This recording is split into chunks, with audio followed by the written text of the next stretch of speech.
Buenas tardes, jóvenes. Hola, profe. Hola, Cari, ya está. Bien, bien, buenas tardes, Juan Carlos y Wendy. Esperamos unos minutitos, unos Buenas segundos. tardes. A ver, gracias, Juan Carlos. Buenas tardes, profe. Buenas tardes, Wendy. Para ver si se conectan sus compañeros y si no, comenzamos inicio. Con respecto al video que les dejé, que lo vieran y lo analizaran. Es un video algo de buen tiempo y valió la pena, yo pienso. Hay cosas importantes que vale la situación llevar en este momento su análisis.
Bueno, jóvenes, muy buenas tardes. Vamos a comenzar.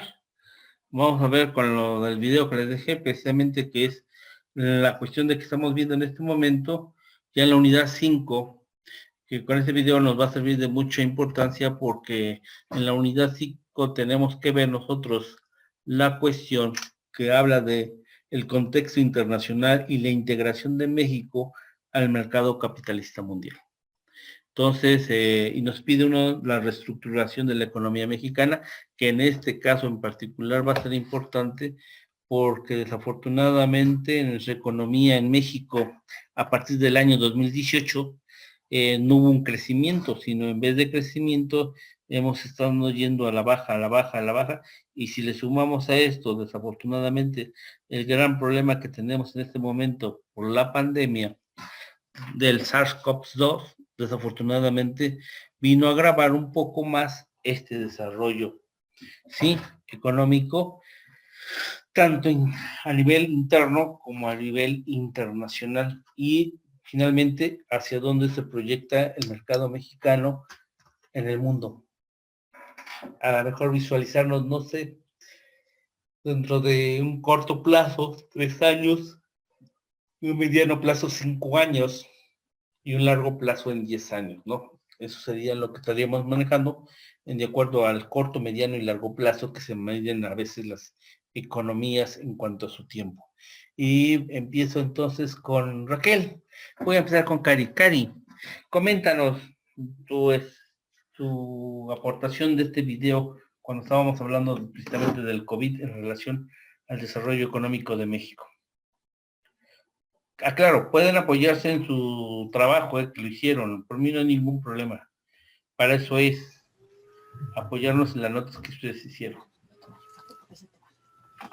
Sí, bueno, a mí lo que me llamó la atención es que fue como una especie de conferencia en el que fueron compartiendo ideas de muchas personas, de muchos expertos y mostrando estadísticas. Y dicen que esto del COVID nos viene a afectar demasiado, no solo por esta situación, sino que es más grave de lo que sucedió en el 94, lo que sucedió en el 2009 y todavía la situación de la reestructuración que teníamos en 2018 y lo que fuimos disminuyendo desde ese tiempo y con esa situación. También nos dicen que es importante saber que no es ni de izquierda ni de derecha, que todos los gobiernos tratan de tener una reforma o de tener algún sistema en el que se pueda apoyar para reestructurar la economía. Pero lo que sucede es que desde el 2018 lo que se crea pues es el desempleo, y lo que va en aumento es el desempleo. Nos dicen que, y algo que me llamó mucho la atención y me puse a investigar, fue lo que sucedió, por ejemplo, en el 94, que yo decía, bueno, se dicen que esa etapa con la del 2009 afectó, y por ejemplo en el 2009 dicen que todavía no nos recuperábamos económicamente bien, y con lo de esto pues tenemos el COVID y tenemos lo del 2009. Y lo que me llamó la atención del 94, que decían que todavía le pegó a la crisis del 2009 y todavía no nos recuperábamos hasta el 2018, 2017. Y que ahí fue cuando empezó otra vez la mala situación y el aumento del desempleo. Entonces creo que no nos hemos logrado recuperar de lo que ha sucedido, y lo único que vamos haciendo es de alguna manera arrastrar toda la historia y todos los acontecimientos que se ha vivido en México desde años atrás, y eso es lo que nos está afectando. Creo que más de lo de la situación de ahorita, pues es como ya la gota que derramó el vaso, ¿no? Podríamos decir que no va a traer consecuencias, y lo que dice el video es que sí trae consecuencias, y no solo económicamente, sino que también las trae ecológicamente, porque como por ejemplo el uso del cubrebocas, los materiales que se han utilizado o las sustancias de nuevos elementos como el gel antibacterial y el lavado continuo de manos, si nosotros no hacemos algo, o más bien el gobierno, por detener eso, puede causar una grave situación. Por ejemplo, lo de los los gases de efecto invernadero, nos decía que nos puede pegar y nos puede afectar gravemente. Entonces creo que esa situación, a mí en lo particular, no sabía yo bien de lo de ecológicamente, y sí estaba yo enterada de todo lo que se vive actualmente con la ecología, pero no me había yo puesto a pensar que la parte de la ecología también nos pega junto con lo que es el COVID. Entonces el COVID-19 tiene aún más afectaciones de las económicamente. Creo que económicamente, socialmente nos va a pegar y nos pegó a todos, y también ecológicamente a todo lo que tiene que ver con la ecología. Es correcto, Cari. Está muy bien su punto de vista, y qué bueno precisamente que haya despertado la intención de ver y buscar. Ahora, tendríamos nosotros que buscar y encontrar una solución. Siempre hablamos de soluciones que debemos de partir de nosotros mismos, primeramente, y posteriormente, si lo podemos desarrollar a nivel ya en nuestro entorno y posteriormente en nuestra comunidad, sería mucho mejor. Esperemos, y lo digo de buena fe, que el mexicano siempre ha salido adelante y ha sabido responder ante grandes efectos de crisis económicas en México. Pero siempre es importante tener un buen apoyo, llamémoslo así, y que haya algunas políticas públicas bien determinadas por el gobierno que esté en turno, tanto el nivel federal, el estatal y el municipal. Si los tres trabajaran en armonía, si los tres realizaran realmente políticas de desarrollo sin importar la cuestión partidista, nuestras sociedades se verían mucho mejor fortalecidas. Desafortunadamente, y lo digo textualmente, en México la cuestión de política somos muy pobres, porque nuestros políticos que tenemos hoy en día y que están en funciones siempre lo ven desde un punto de vista partidista, no lo ven en beneficio de toda la población, de todos los mexicanos. Ese es el gran problema que hoy México tiene y va y sufre, ¿eh? Y esto no es únicamente de México.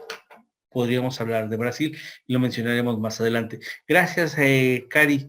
Voy con Juan Carlos sobre la opinión del video, si nos puede hacer su punto de vista. Adelante, Juan Carlos.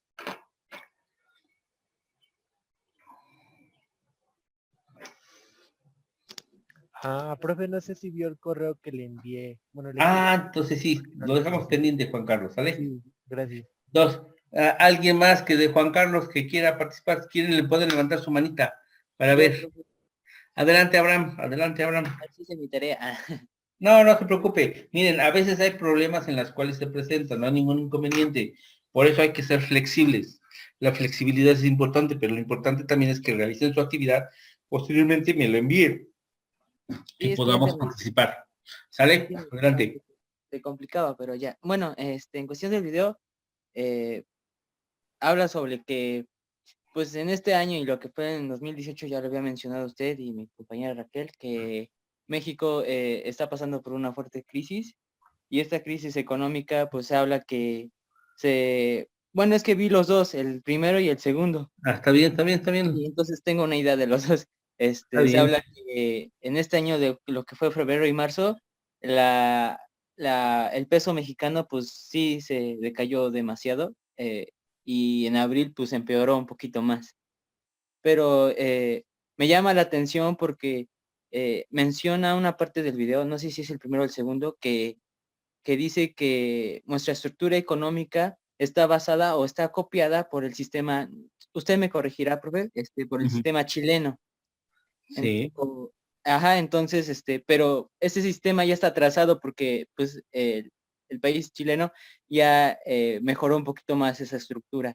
Entonces, pues aún nuestro sistema económico está pues muy atrasado en su forma de estructurarlo. Por eso México está pasando una fuerte crisis en la situación económica, porque se detuvo mucho las exportaciones y pues hubo que las empresas decayeran en un 5% de sus bolsas de valores. Entonces, se menciona que por esa situación las empresas tuvo que recortar personal porque pues ya no alcanzaban pues a pagar lo que era su empresa, los gastos, y pues por la situación del COVID, todo esto vino abajo a algunas empresas. Entonces, la bolsa de México o la moneda de México ha decaído mucho. Y pues se habla que pues el dólar, perdón, viene costando como 22, 24 pesos más o menos.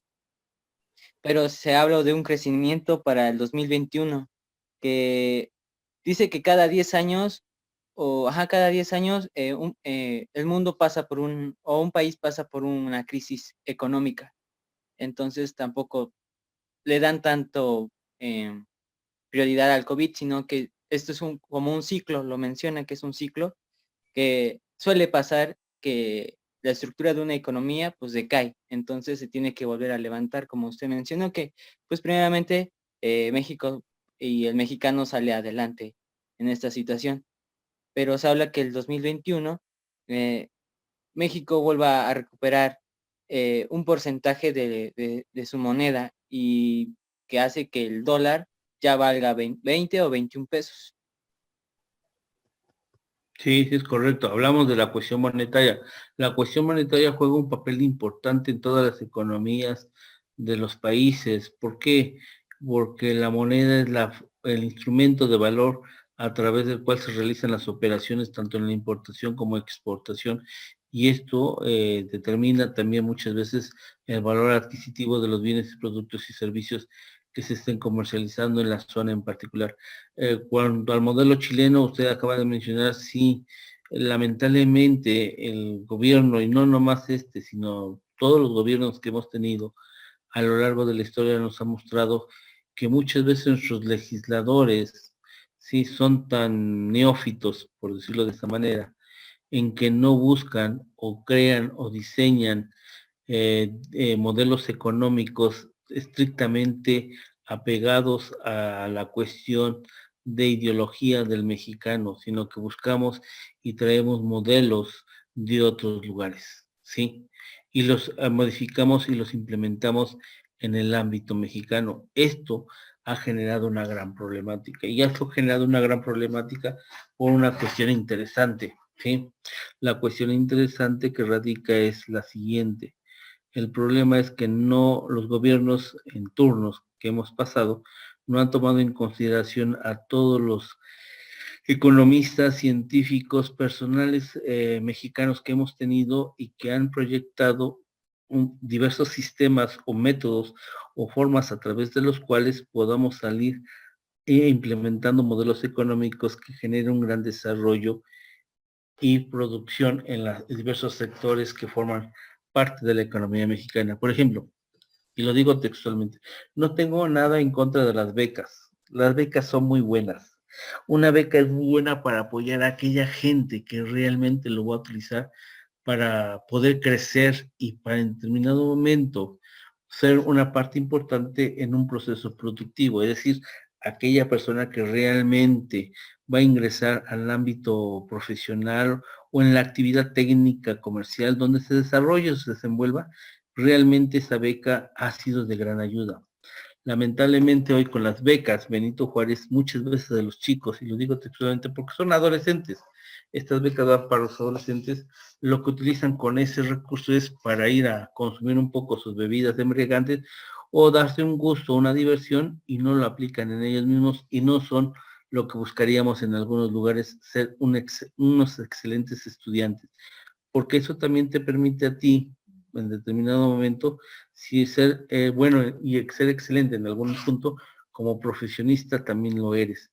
Y lamentablemente estamos haciendo esto. Y esto es una cuestión de una política populista, y esto lo maneja no nomás el actual gobierno, sino gobiernos anteriores lo han manejado. Y en vez de crecer o desarrollar, no crecemos. Al contrario, en muchos de los casos estamos generando gente que dependa de estos apoyos económicos. Caso particular, le diría yo, en los sexenios pasados se había mencionado que un padre de familia que tuviera 5 hijos y con el apoyo que recibía de sus 5 hijos, esto le hacía que el papá dejara de trabajar y por ya nada más estaba en expensa de recibir estos apoyos económicos del gobierno federal o del estatal. Y entonces, ¿qué generamos? Generamos entonces que papá hoy produzca más hijos, tengamos una sobrepoblación y espera que venga el gobierno y el gobierno solucione todos sus problemas. Sí, los va a solucionar, pero estos grandes problemas también nos va a generar otro problema, los famosos endeudamientos. Lo que decía tu compañera Cari, ¿qué pasó en el 94? Y del 94 para acá, ¿qué es lo que nos ha traído en este momento? ¿Cuál es el impacto y la afectación que nos ha generado y que hoy en día también ha afectado esta cuestión interesante? Y es lo que tendríamos que revisar en estos momentos, cómo se lleva a cabo esta cuestión. Pero antes de entrar a esto, me gustaría que alguien más participara. Alguien que desee participar, si es tan amable. Ok, Abraham, te oigo. Adelante, adelante. Bueno, nada más para añadir, ahorita que mencionó sobre las becas, también habló sobre que cuando una empresa cierra o está en bancarrota, pues afecta a todo México, ya sea grande o pequeña. Dice que porque es una comparación con los países vecinos. Por ejemplo, Estados Unidos tiene una bolsa donde tiene, ahorra por cualquier tipo de emergencia y no solamente lo da todo para el gasto público, sino lo da para las empresas que tal vez necesiten ayuda. Y hace mención que México sí lo hace, pero le dice, te presto este dinero, nada más deja que pasen 5 años y te lo doy. Y pues dice que el empresario pues dice, lo necesito ahorita, no a 10 años. Entonces, si una empresa cae, afecta a todo, o a todo México y a todas las personas. Y es Sí, el desempleo. es correcto lo que usted puntualiza, Abraham, porque dense cuenta, imagínese el peor escenario de Puebla. Puebla es un estado totalmente automotriz. Si la Volkswagen se fuera de Puebla, Sería un daño sumamente económico, catastrófico para el Estado. Porque no nomás se verían afectado las familias de los trabajadores que laboran directamente en la planta de Volkswagen. Tendríamos que revisarnos a Parque Finsa, a todas aquellas proveedoras que tienen. O sea, es una cadena grande. Entonces, el impacto que se vería afectado no nomás sería eso. Sería un impacto sumamente, y la economía, el per cápita, llamémoslo así, en Puebla, bajaría a tal grado que la situación sería muy, muy delicada en Puebla. Entonces, son situaciones interesantes que hay que revisar. Y por eso en ocasiones no nomás hay que tomar decisiones. Por eso le digo, hay muchos políticos que lo hacen con los riñones, metafóricamente hablando, y no lo hacen con el cerebro.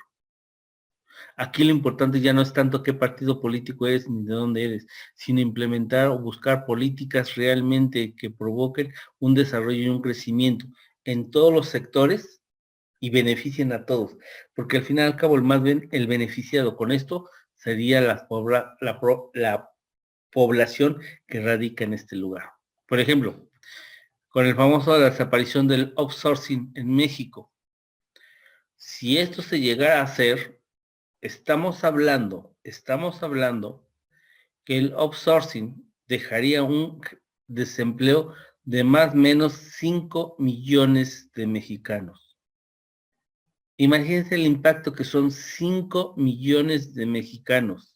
Si lo multiplicamos por 5, estaríamos hablando de 25 millones de mexicanos que se verían afectados en todos los aspectos económicos sobre esta desaparición del outsourcing. Es decir, si un trabajador que trabaja en outsourcing genera a través beneficio a 5 personas, cuando él deje de trabajar ya no tendrá su ingreso y ya no podrá generar ese beneficio, y entonces el impacto multiplicado por 5, estaríamos hablando de 25 millones de mexicanos que estaríamos en una situación difícil. Y cuando el país tiene aproximadamente 162 millones de mexicanos aproximadamente, vean el impacto que pega. Estaríamos hablando de 16, sería 16 sería 32, es el 10, como estaríamos como el 18% de la población total. Ahora, si ustedes revisan el outsourcing de esa desaparición, quién lo está promoviendo y quién lo está manejando, no lo está manejando ni lo está promoviendo la Secretaría del Trabajo, sino que por cuestiones de su señor papá, que la Secretaría del Trabajo, este señor es un asesor de sindicatos, búsquelo en internet y van a encontrar, él es el que proyectó esta cuestión. ¿Y por qué el outsourcing no está de acuerdo este líder sindical? Por una sencilla razón, muchos de estos outsourcing no cuentan con sindicatos. Y hoy, si revisan ustedes los sindicatos, realmente, si hacemos un análisis del sindicalismo en México, el sindicato se crea en un origen con un fin de proteger y ayudar a los trabajadores. Hoy el sindicato que existe, los sindicatos en la mayoría, son medios de control de los trabajadores. ¿Por qué? Porque los sindicatos, sus líderes sindicales, sus secretarios generales, llegan a un arreglo con el empresario y en determinado momento les restan prestaciones a sus agremiados y los explotan más en el trabajar. Rápido. Y este es un ejemplo. ¿Por qué hoy en día se permitió esa figura que no está contemplada en la ley? Fíjense, pero sin embargo lo han manejado por costumbres de tiempo por tiempo. ¿Qué es tiempo por tiempo, chicos? Para los que no lo hayan oído mencionar, el tiempo por tiempo consiste que un trabajador puede ir trabajando y dejando una hora todos los días y un día a la semana puede faltar a su trabajo y se toma esos adelantos de tiempo por tiempo. Esto en otras épocas se llamaban las famosas jornadas extraordinarias, horas extras. Y las horas extras se pagaban entre un 200 y un 400% más del salario que debía percibir. Claro está que a mayor ganas, más te quitan impuestos. Eso también está. Por eso mucha gente decía, no, oye, pues trabajo horas extras, me gano más, me pagan más, sí, pero a la hora de ganar más, te quito más impuestos. Y fíjense que hoy estas jornadas extraordinarias o tiempos, horas extras que se manejaban, ya no existen. Hoy todas se están manejando tiempo por tiempo. Y esto lo permitió el sindicalismo. Entonces, ¿dónde está la verdadera protección del sindicato a sus agremiados frente al patrón? Y esta figura de la desaparición del outsourcing no es otra cosa más que del papá de la flamante secretaria del trabajo que tenemos a nivel federal, que es su propuesta de ley, precisamente con el fin de que otra vez todo esto vuelva a caer en manos de los sindicatos. Aclaro, no puedo juzgar a todos los sindicatos que sean nefastos. Habrá sindicatos que tendrán cosas buenas y que hay que reconocerlos, pero hablando de términos generales, no es así. Y ahí tenemos un problema en carácter en la economía que nosotros estamos manejando. Entonces, revisen este aspecto. Eso es lo importante. Entonces, ¿cómo ven? Adelante, Raquel. Dígame, Raquel. Ahorita que estaba diciendo de todo lo que implica lo de la industria automotriz, no me acuerdo en qué libro lo estaba yo leyendo, pero fue de historia. Y dicen que uno de los motivos por el que México se estancó fue porque los países, al terminar la Segunda Guerra Mundial, empezaron a ir a otros sectores. Y, por ejemplo, la manufactura y otros tipos de cosas que le podría dejar ganancias al país o a los estados. Y México y otros, los que somos subdesarrollados, son los que de alguna manera no supieron o no implementaron esto, sino que solamente se centraron en una sola rama. Y como por ejemplo, lo estábamos viendo clases pasadas, en el que México producía distintos productos y teníamos muchas cosas que a lo mejor ni sabemos que se consumen y que se producen aquí. Entonces, si nosotros lo supiéramos y el gobierno lo tomara en cuenta, creo que podríamos crecer hasta, bueno, como otros países. A lo mejor no la economía sería muy buena, pero sí mejoraríamos demasiado. Qué bueno que tocas este punto, Cari, y yo te diría yo la siguiente cuestión. Mira, hay un proyecto, no es proyecto, hay algo que se ha desarrollado en México y que desafortunadamente ningún gobierno piensa o detona este aspecto importante. Y esto yo diría yo, tal vez porque si lo detonaran les afectaría sus intereses. Y estoy hablando de las sociedades cooperativas, ¿sí? ¿Qué pasa con las sociedades cooperativas? No sé si ustedes hayan visto algo de esto. Pregunto, ¿qué es una sociedad cooperativista? No sé si dentro de su mapa curricular vieron sociedades mercantiles. Dentro del mapa curricular de las sociedades mercantiles hablamos de sociedades cooperativistas. Y las sociedades cooperativistas es que todos los miembros de una cooperativa trabajan de manera igualitaria y obtienen todos un beneficio económico. Y ese beneficio económico se reparte entre todos de manera igualitaria. Claro, siempre y cuando se paguen todas aquellas obligaciones previas que se tienen que cumplir con la realización de sus actividades. Pero siempre deja un gran remanente y eso ha generado que se desarrolle. Y aquí voy con esto. Si realmente este gobierno en turno no quiere apoyar a la iniciativa privada, no quiere apoyar a los capitalistas, no quiere que se genere con la política del neoliberalismo, bueno, pues ¿por qué no apoyamos entonces sociedades cooperativas y que se empiecen a desarrollar en toda la República Mexicana como un fenómeno de replicación? Y yo me diría yo, una sociedad cooperativista podemos hacer en las famosas becas que a los estudiantes se les da. En estas becas, a través de esta sociedad cooperativista, se tienen que inscribir y participar todos aquellos estudiantes que decidan trabajar para obtener una beca y esta beca se va a dar de acuerdo al rendimiento de aprovechamiento que en ellos se vaya presentando y se vaya reflejando. Entonces, de esta manera generaríamos un control de estas becas, generaríamos también un beneficio a todas aquellas porque no excluiríamos, de cierta manera, a los que están en iniciativa privada, sino que entrarían todas aquellas personas que reunieran los requisitos, ya sea que estén en una escuela privada o una escuela pública. Y entonces la pregunta es, ¿quién resultaría beneficiado con esta sociedad cooperativa de desarrollo en becas? Pues la gente que participa. Si aquella gente no va a participar, no va mostrar un desarrollo económico en cuanto a su aprendizaje y a su participación, entonces no será sujeto de una beca. Y entonces ahí tendríamos, por eso las sociedades cooperativistas crecen por esta razón. Una de ellas tenemos a Boy, pero alguien que me gustaría que lo vieran, chequenlo en internet, la sociedad cooperativista que se llama Tosepan, ¿sí? Y está interesante cómo se está desarrollando. Pero ¿qué pasa con ellos? Con esta sociedad cooperativista tú generas ya identidad, generas mayor conocimiento, mayor responsabilidad y entonces ahora sí le exigen al gobierno ciertas y determinadas prestaciones. Y ya en determinado momento ya no sería manipulación. En México, como en muchos países en el mundo, donde el populismo es el factor fundamental de sus gobiernos, al tener a un grupo fuerte de becas, de programas de apoyo social, en periodos electorales son tu principal instrumento de votantes y los controlan. Entonces, esto es lo que genera esta cuestión y estaríamos hablando precisamente de esto. Revisen y chequen en internet qué datos sepan y van a encontrar cuáles son sus alcances, sus beneficios y cómo han crecido y cómo han beneficiado.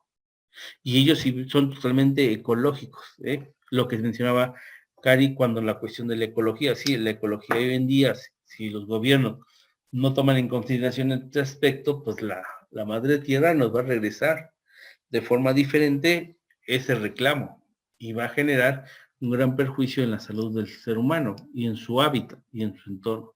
Entonces, pues tenemos esa gran problemática hoy en día para ver. Y esto generaría otro gran problema. ¿Alguien que quiera participar más con su tarea de investigación, chicos? Aparte de Raquel y de Abraham. Profe, yo Elena, adelante. no me pude presentar, pero estuve viendo los videos y vi Adelante, adelante. el primero y el segundo, pero bueno, del primer video que pude visualizar, que era sobre la política económica, nos hablaba sobre el famoso Telecán, que es sobre el trato libre de comercio, que es lo que usted está comentando ahorita, que pues en esa parte tiene una como un beneficio que está entre Canadá y Estados Unidos y en esta parte que pertenece a México. Y nos menciona que el trato permite reducir los costos para promover el intercambio de bienes entre los países. Nos hablaba sobre el objetivo que en este nos trae un fortalecimiento competitivo de México en la región, pero también nos hablaba sobre una percepción que se pierde, en este caso, que es la idea que tienen los países al pensar que por introducir o por ayudar a otros países, en este caso diría Estados Unidos con México, piensan que eso les perjudica tal cual a su país, pero nos menciona que no es así siempre y cuando nosotros veamos la estadística de cómo podemos implementar que funcione esta actividad para ambos países.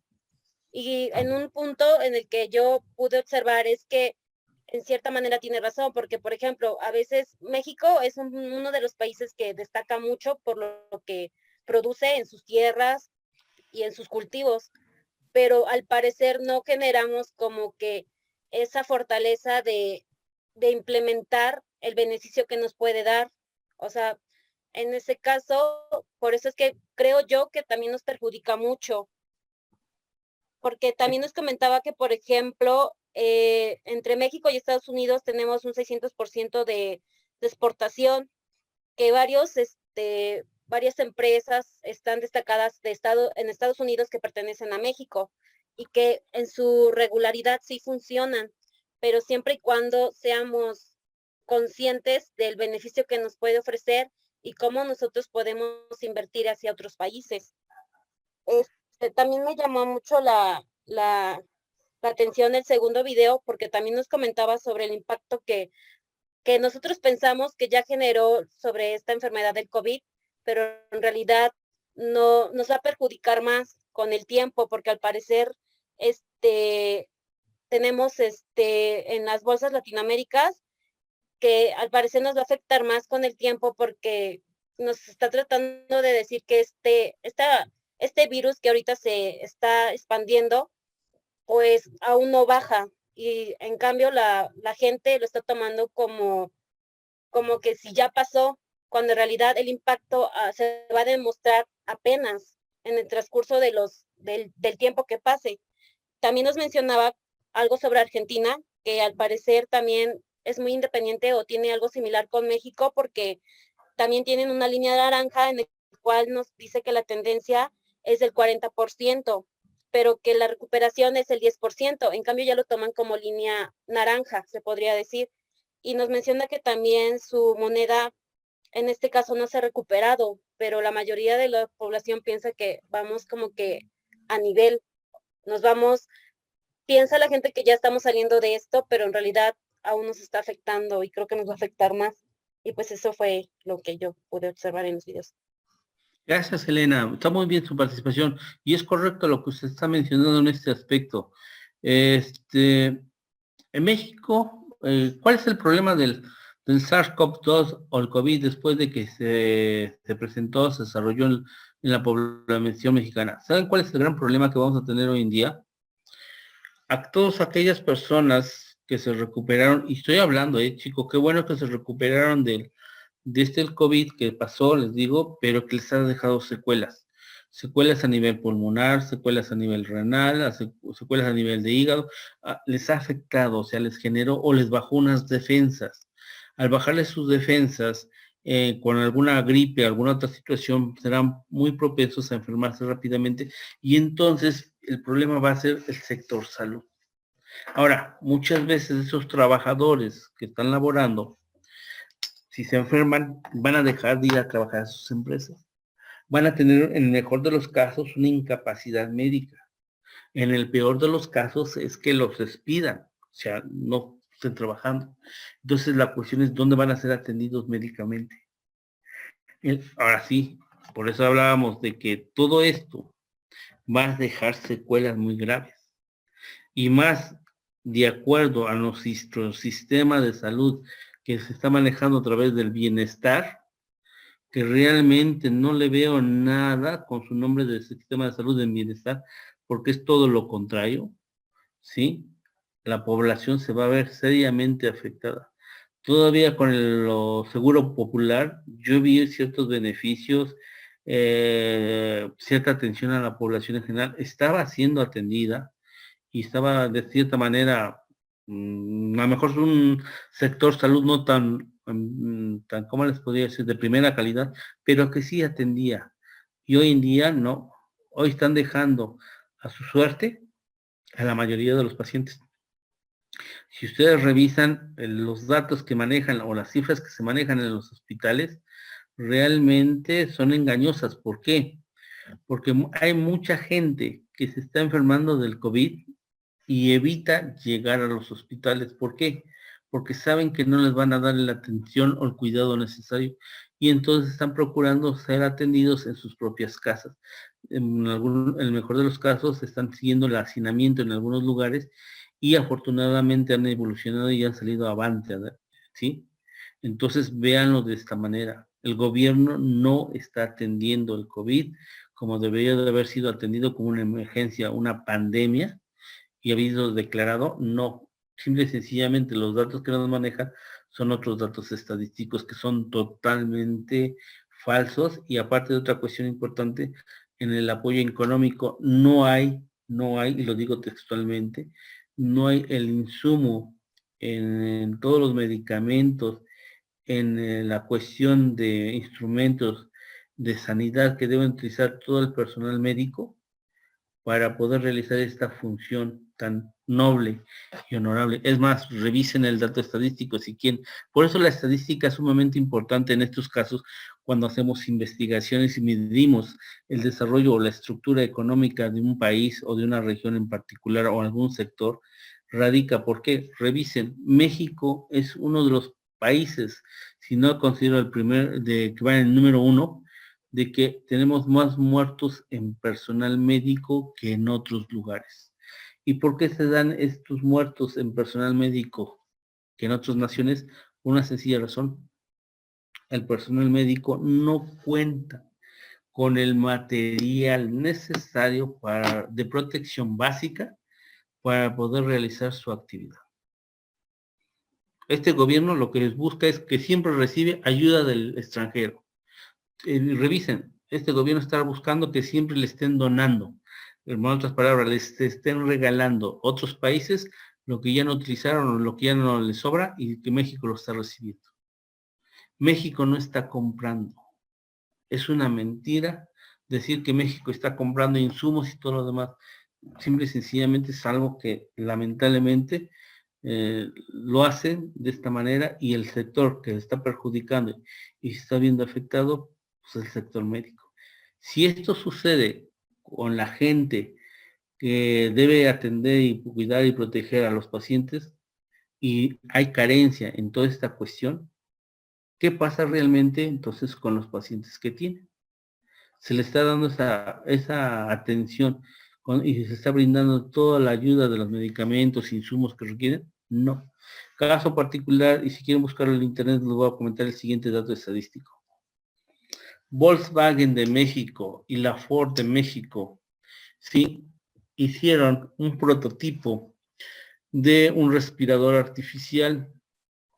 Este respirador artificial con un costo mucho menor en el mercado de lo que manejaban los respiradores oficiales y con una tecnología de muy buen nivel.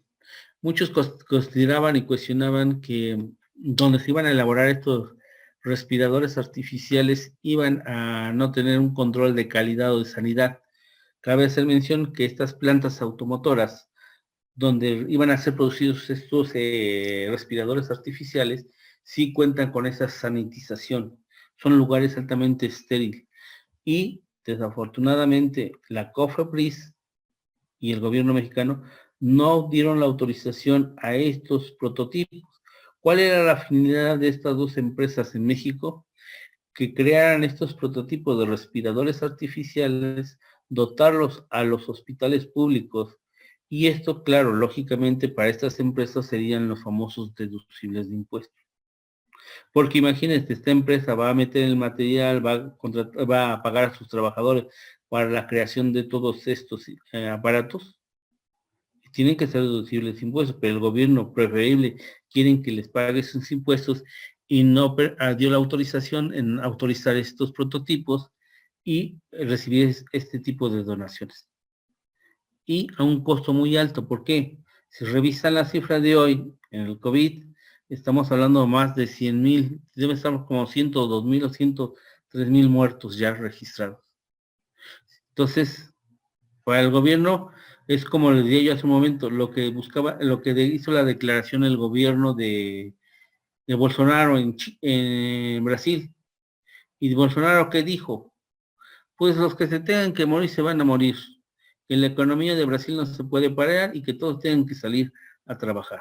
Entonces, a Bolsonaro no le importa una vida humana de un brasileño. A él lo que le interesa, le importa es que Brasil siga activando, su economía siga trabajando a costa de las pérdidas humanas. Pregunto yo, ¿qué está pasando con México? ¿Cuál es la expectativa o cuál es el reflejo de lo que está haciendo el gobierno actualmente en atención a esta cuestión y a dónde nos está llevando? Entonces, revisemos. Cuando Chile estaba mencionando a su compañero Abraham de Chile, y voy a hacer la mención, revisen a Chile. Chile fue un gobierno golpista durante el gobierno de Pinochet, ¿sí? Y todo así sucesivamente porque se implementó una economía de los, búsquenlo en internet chicos si quieren profundizar sobre el tema de los famosos Chicago Boys. ¿Qué son los Chicago Boys? Los Chicago Boys no es más que una teoría económica que se da en Estados Unidos, donde esta teoría económica, creada precisamente por una persona sumamente interesante, que en la economía de Friedman, Milton Friedman, que se habla, establece y desarrolla un modelo económico donde hay que dejar que las economías produzcan, crezcan en base a la demanda y todo lo demás, y que no exista un control por parte del Estado.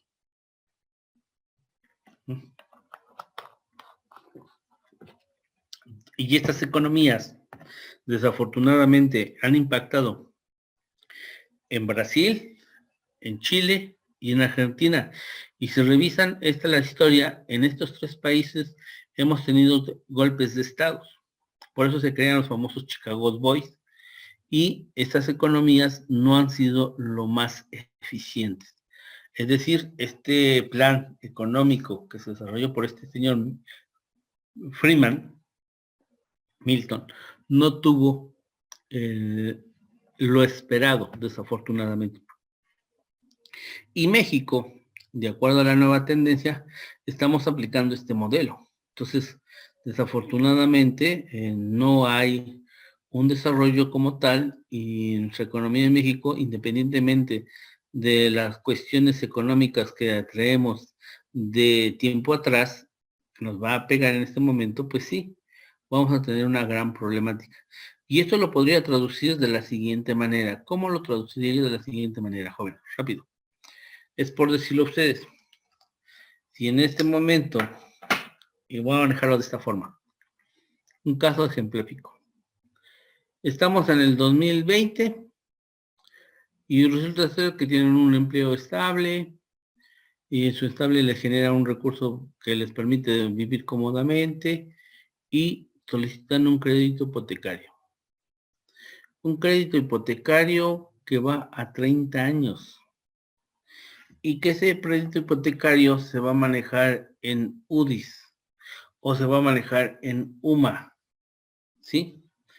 Y multipliquemos de la siguiente manera.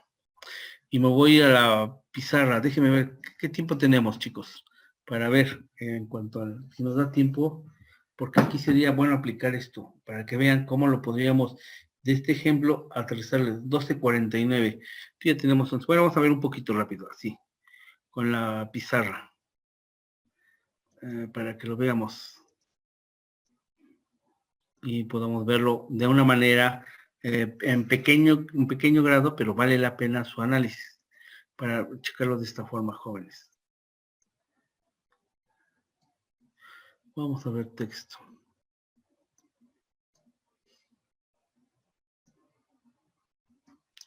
Estamos en el año 2020. Y vamos a trabajar año 2020. Vamos a marcar un crédito hipotecario a 30 años con una mensualidad de, digamos, 500 UDIs. 500 UDIs. Ok. El crédito se va a terminar de pagar, se concluye. Debe de concluir en el año 2050. ¿Sale?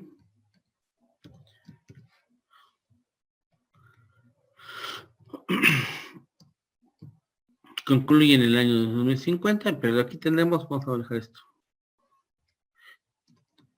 Pero tienes un ingreso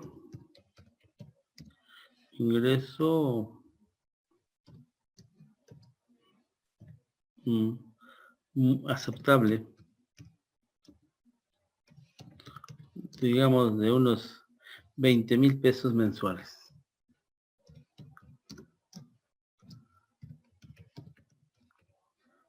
¿Listo?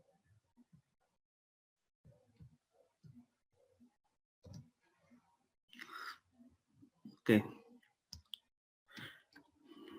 Pregunto. Vamos a buscar ahorita el valor UDIs. Estamos manejando el valor UDIs. ¿Dónde está? Ajá.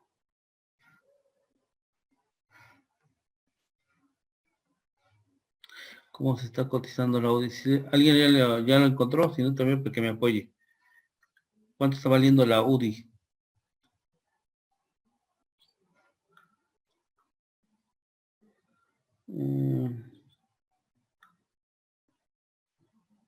Me dice que un valor UDI está en 6.60. Ajá. ¿Estamos a qué? Esto está 6 pesos con 60 centavos. Ajá. Aquí le ponemos, está en 6.60. Ok. Si lo multiplicamos,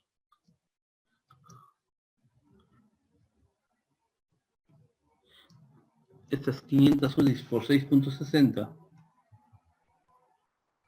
entonces manejaríamos 6.60 por 500 UDIs, 3.300.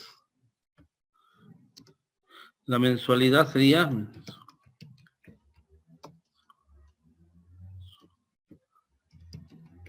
estaríamos hablando de 3.300 pesos. Perfecto. ¿Qué pasa aquí, chicos? Y véanlo de esta manera. Tienes un crédito hipotecario de 30 años con una mensualidad, ¿sí?, de 500 UDIs. En este costo de hoy, en 2020, estamos a 6.60. Estás pagando 3.300 pesos. Ok. ¿Qué pasa si tú va a concluir en el año 2050? Si tú en el año 2022, ¿sí?, es despedido esta persona. Es despedido el trabajador.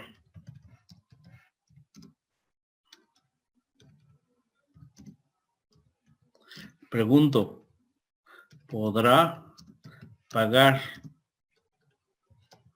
su crédito hipotecario?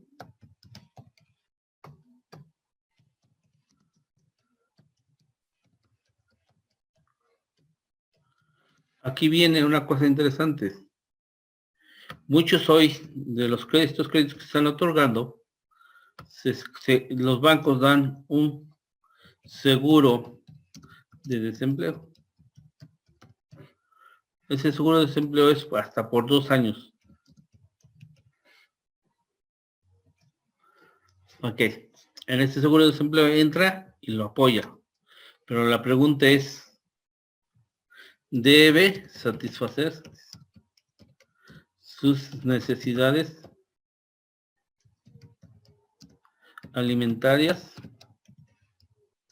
de él y su familia? Cubrir los gastos de la casa, ¿sí?, salud, educación, ¿sí?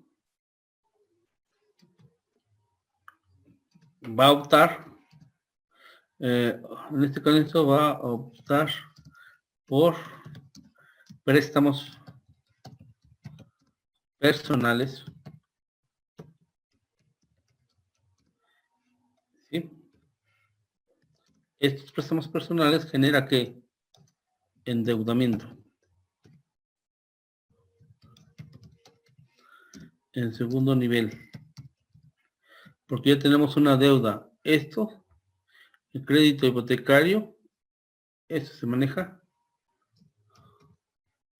Es una primera deuda.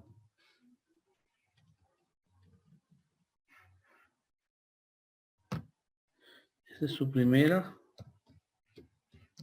deuda. Entonces, ¿cuál es el pronóstico?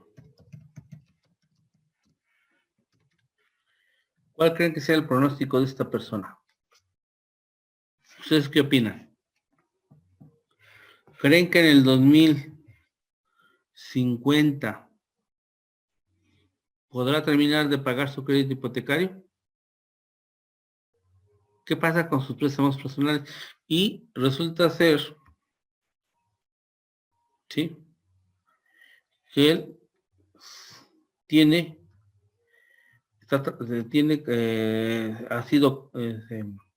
ya tiene trabajo con un salario de 10,000 pesos, porque también se está dando esta cuestión,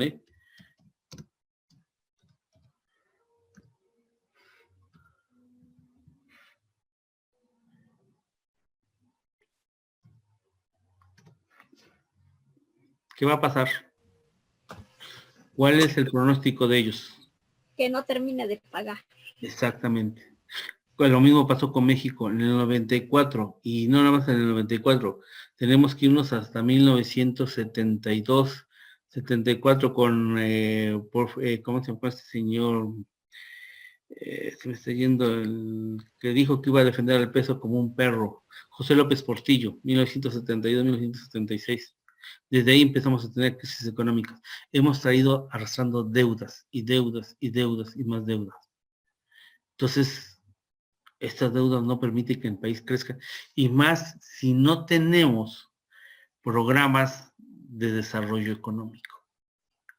¿Sí? Porque yo te diría yo, mira, esta mensualidad de 500 UDIs en el 2050, estas 500 UDIs, que en el 2050 se hayan elevado, y yo diría yo, exagerados al 100%, estaríamos hablando que serían, que esté cotizando, por ejemplo, en esa época, 660 pesos. Una UDI se equivale, ¿sí? 660 pesos. Lo vas a multiplicar por 500. ¿Cuánto tenemos? Estaríamos hablando de 500 por 660. Estaríamos pagando 330,000. 330,000. Ajá, estaríamos pagando 330,000. ¿Son créditos pagables? No. Eso es lo que pasa. Lo mismo pasa con el caso de la deuda externa en México, tanto interna como externa. Nosotros nos prestan en dólares y nos cobran en dólares y nos cobran a una tasa anual fija. A Vicente Fox se le debe de agradecer porque hizo una reestructuración de la deuda en dólares con una tasa preferencial mucho más baja de la que nos venían cobrando. Por eso hubo un ahorro. Y teníamos una cuestión de tener en el Banco Central de México, en el Banco Nacional de México, esas reservas que fortalecieron la economía. Entonces, nomás vean este ejemplo, así muy burdamente, y por cuestiones de tiempo ya no nos permite hablar un poco más, pero vean esta cuestión. Por eso tendríamos nosotros que revisar y analizar y ver cuál es el pronóstico, porque nosotros tenemos que pronosticar, porque es un pronóstico a largo plazo de 30 años. Si ustedes revisan los créditos hipotecarios, mucho se habla de 30 años. Ahora, en estos créditos hipotecarios, ¿qué es lo que se busca? Se contrata un seguro de desempleo y se contrata un seguro de vida. Si el acreedor, el deudor hipotecario fallece, entra el seguro de vida y paga. ¿Pero a quién le paga? Le paga al banco, no a su esposa ni a sus beneficiarios. Y con eso se cubre el crédito. Entonces, lo mismo sucede así en las economías. Todas las economías en el mundo tienen créditos, tienen deuda. Entonces, repercute esto. Bueno, rápido chicos, de tarea, les pido por favor la próxima sesión. Democracia y mercado en el nuevo orden mundial. Hay que buscar, investigar y las alternativas de México en el sistema mundial. Esos dos son temas. Democracia y mercado en el nuevo orden mundial y alternativas de México en el sistema mundial. ¿Sí? Lo vemos, lo investigan y me lo envían otra vez a mi correo y lo comentamos en la próxima sesión y avanzamos sobre esto. ¿Hay dudas al respecto? No, profe, No, gracias. profe. Ok, me dio gusto verlos por este medio. Nos estamos viendo la próxima semana y mucha suerte. Que tengan un excelente fin de semana. Igualmente. Igualmente, profe. Gracias, luego. profe. Hasta luego.